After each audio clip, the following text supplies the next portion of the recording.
Hi guys, welcome to Science and Fast. In this video we're continuing with the grade 12 physics skills for paper 1. We're going to focus on skill 1, which is about adding vectors. A grade 12 learner should be able to add vectors in 1 dimension and in 2 dimensions quite comfortably. Okay, let's start with vectors in 1 dimension. 1 dimension simply means along one axis. It could be along the x-axis, or it could be along the y-axis, or along a particular direction.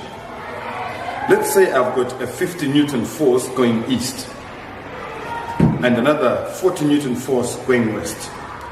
What would be the resultant? Well, if I use a reference system where I say, let the east be positive and the west be negative, I'll discover that to get the resultant force, I'll end up adding the 50, which is a positive 50, and a negative 40. Why negative? Because the western direction has been taken as a negative direction. So I'll end up with net force equals 50 plus minus 40 to give me a resultant of 10 newtons. Similarly, if I had a 60 Newton force going up and a 100 Newton force going down, I could say, well, let the upward direction be positive, let the downward direction be negative.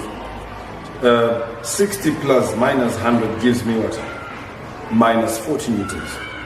And the minus in this case means downwards. So the resultant vector, the resultant force vector is actually 40 newtons downwards. So adding vectors in 1 direction is easy.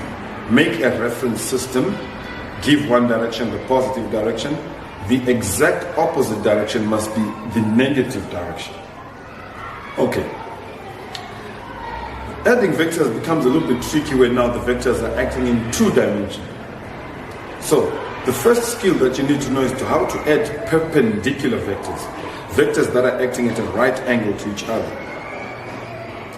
The simple technique to use is, I call it the top and trig technique.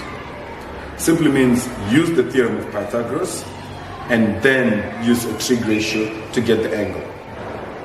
Okay. So,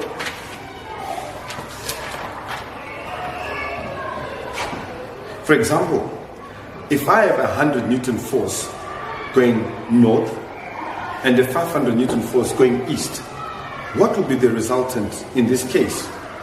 These two forces are not going in the same direction, so I can't just add them. Remember, if vectors are going in the same direction, to get the resultant, you simply add them. If they're going in the exact opposite direction, to get the resultant, you simply subtract. So the first thing I'll need to do is to draw a sketch of these two force vectors so I can see where the resultant is going. Once I have the sketch of the two vectors, I can draw in parallel sides to each force vector. This allows me to construct a parallelogram. Now the resultant will be where the two tails are to where the two heads are. That is the direction in which the resultant vector is going. From then on, I need to add an angle theta measured from the horizontal to the vector.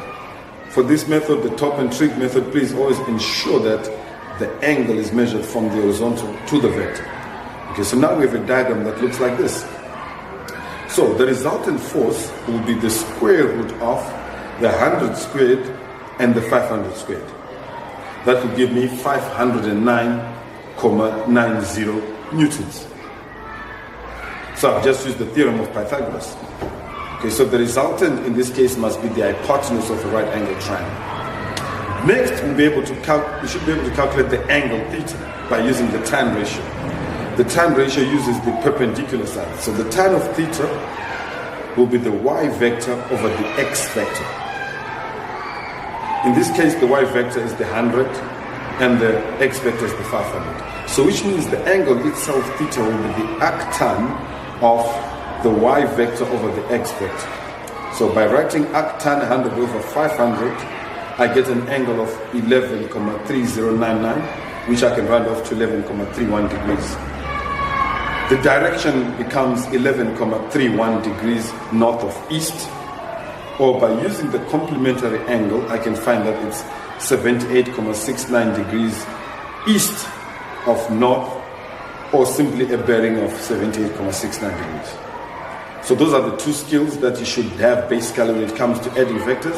Can you add vectors in one dimension?